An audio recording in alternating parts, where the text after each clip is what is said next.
আসসালামু আলাইকুম বন্ধুরা, কথা আছে একটা মামার বাড়ি মধুর হাড়ি। তো আমি ভাবলাম যে আসলে অনেকদিন তো আপনাদের সঙ্গে দেখা সাক্ষাৎ হয় না মামার বাড়ি পর্ব নিয়ে। তো আজকে নতুন করে আপনাদেরকে মামার বাড়ি পর্ব দেখাবো আর কি, সেটার জন্য চলে আসলাম। এমনি সাধারণত প্রায় সময় কিন্তু আপনাদেরকে আপডেট দিই মামার বাড়ি সম্পর্কে। তো আজকে আমার এক মামা উনি একটা কাজ করে গেছেন, অর্থাৎ তিনি একটা নতুন বাড়ি বাঁধছেন। এই বাড়িতে আসলে তিনি কি কি আইটেম উৎপাদন করছেন এই জিনিসটা আপনাদেরকে একটু দেখাই। আসলে নতুন বাড়িতে যদি আমরা সবাই একটু সদিচ্ছা থাকি বিশেষ করে, তাহলে কিন্তু আমরা নিজেরাই চাষবাস করে আমরা নিজেরাই খেতে পারি। প্রয়োজনে আমরা দেখা যায় এটাকে বাজারে বিক্রি করেও আমরা মোটামুটি আর্ন করতে পারি, ইনকাম করতে পারি। তো বন্ধুরা, আমি আপনাদেরকে আজকে সেই বিষয়টা দেখাবো যে মামা যে এত সুন্দর সুন্দর করে আমাদের জন্য, বিশেষ করে আমরা যারা ভাগিনা আছি, ভাগিনাদের দেখার জন্য একটা উপলক্ষ তৈরি করে দিই, সেটার জন্য আর কি। আপনারা আমার সঙ্গে আসো। তো বন্ধুরা, আমি প্রথমে যেতে কিন্তু দেখতে পাচ্ছেন যে আমার এখানে পেঁপে গাছ আছে। এই যে হয়েছে আমাদের পেঁপে গাছ, ঠিক আছে। প্রথম আইটেম দিয়ে শুরু করলাম পেঁপে গাছ। তারপর আমরা যদি ওয়ান বাই ওয়ান যাই, আসলে এখানে কিন্তু আমাদের কলা গাছ আছে, কি সুন্দর। তারপর হচ্ছে এই যে একটা বড়ুই গাছ, এটা আসলে অনেকটাই আমার কাছে মানে ভালো দেখাচ্ছে আর কি, কারণ বড়ু ছাড়া তো শীতকালে কোনো জমি না কোনো অবস্থাতে।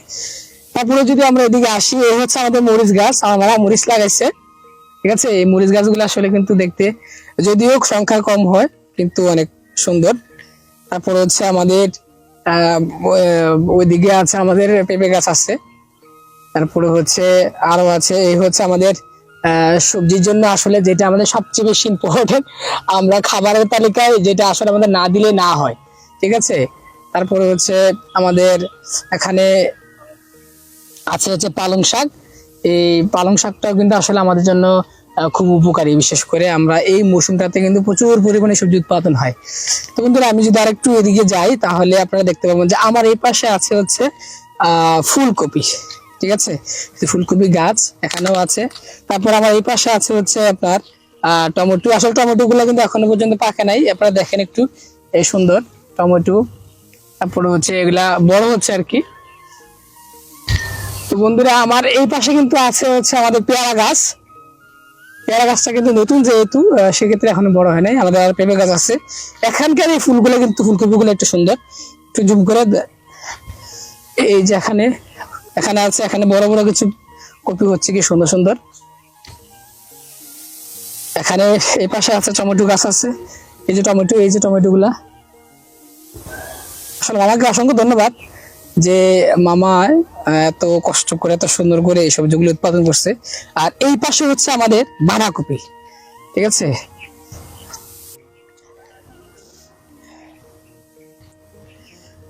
বাঁধাকপি গুলো আসলে যদিও একটু ঘন হয়ে গেছে, তারপর মোটামুটি সুন্দর। আর আমি যদি আরেকটু এদিকে আসি, হচ্ছে আমাদের বেগুন গাছ আছে, এই পাশে আছে বেগুন গাছ আছে। তারপরে হচ্ছে আমাদের বেগুন গাছের পাশাপাশি আমাদের আছে হচ্ছে আমাদের মেডস, ঠিক আছে, যেটা আমাদের মহিলাদের সবচেয়ে বেশি প্রিয়। বিশেষ করে আমরা খাবারের তালিকা যদি এটা না রাখি, মনে হয় যেন আসলে খাবারটা যেন অপূর্ণ মনে হয়, একটু টক খাইলে ভাল লাগে, ঠিক আছে। আমাদের এই পাশেও আছে। তো বন্ধুরা, এবার আমি আপনাদেরকে আরেকটু জিনিস দেখাই, সেটা হচ্ছে আমাদের সবচেয়ে বেশি আমাদের মনে হয় বাসা বাড়িতে সবচেয়ে বেশি উৎপাদন মনে হয় হচ্ছে আমাদের এই সিম গাছগুলা। কি সুন্দর সুন্দর ফুল আসতেছে। তারপরে মনে হয় কিছু নষ্ট হয়ে গেছে, আবার খাওয়াও হয়েছে, ঠিক আছে। এই যে এখানে কিন্তু পুরাটাই কিন্তু সিমের বাগান বলা চলে, ঠিক আছে। বন্ধুরা, আরেকটু যদি আমি যাই নিচের দিকে, এই হচ্ছে আমার মামা কেমন সুন্দর মূলা গাছ লাগাইছে। আসলে মূলা গাছগুলা কিন্তু যদিও বেশি একটা সুবিধা না, তারপরে আমার যা লাগাচ্ছে এটাই বেশি। মোটামুটি এই সিজনে সেগুলা খাওয়া হয়ে গেছে, ঠিক আছে। তো আমি আমার আপনাদের মানে কাছে আমার বার্তা আর কি। তো আমরা মোটামুটি যারা আমাদের পতিত যেই জমিগুলো আছে, আমরা যদি আসলে একটু সদিচ্ছা থাকে, আমাদের যদি একটু ইচ্ছা শক্তি থাকে ব্যক্তির, তাহলে আমার মনে হয় আপনি যে কোনো ওয়েতে যে কোনো জায়গায় আপনি আপনার কাজটাকে হাসিল করতে পারবেন। আসলে মামা যে ওনার ভিতরে যে এই টেন্ডেন্সিটা আসছে যে আমি আমার জায়গাটাকে না ফালাই আর রেখা আমি যদি কিছু একটা উৎপাদন করতে পারি, পাশাপাশি উনি তো বিক্রি করবেই না, বরং উনি খাবে, খাওয়ার পরে যদি অতিরিক্ত থাকে তাহলে উনি বিক্রি করবো না, আয় হবে। এর একটা মানে কি বলা চলে, আপনার একটা গুড ডিসিশন। ঠিক আছে, আমি যদি আরেকটু আপনাদের একটু দেখাই, সেটা হচ্ছে আমাদের ওই পাশে, যখন আমি আপনাদের আরেকটু দেখাই, এই হচ্ছে আমাদের লাল শাক। ঠিক আছে, এই লাল শাকটা কিন্তু আমাদের সবারই মোটামুটি একটা পছন্দের একটা খাবার, যদিও সংখ্যা কম, তারপরে আসলে মামা যে কাজটা করছে, এই কাজটা কিন্তু সুন্দর একটা কাজ করছে।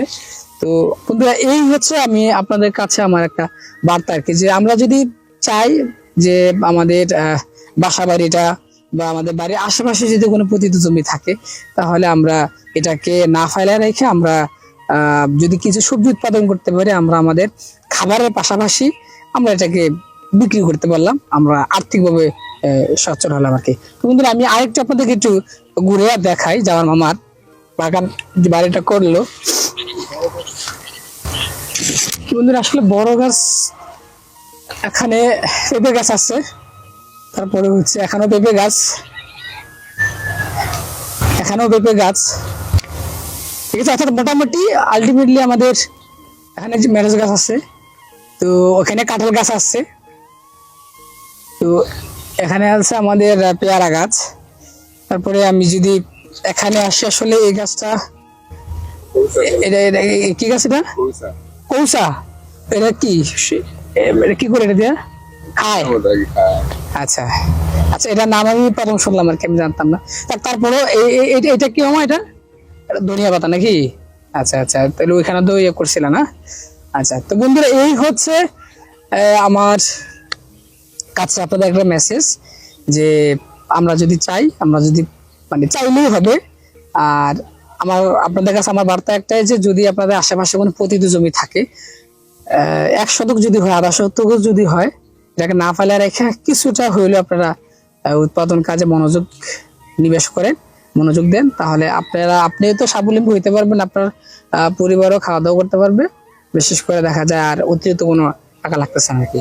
তো বন্ধুরা, সব ভালো থাকবেন, সুস্থ থাকবেন, এই প্রত্যাশা আজকের মতন এখানে বিদায় নিচ্ছি। তবে যাবার আগে আমার ফেসবুক পেজ আছে এবং কি ইউটিউব চ্যানেল আছে, থটস অফ আলিম, আপনারা এটাতে লাইক এবং কমেন্টস এবং কি ফলো দিয়ে যুক্ত থাকবেন। আল্লাহ হাফিজ, আসসালামু আলাইকুম।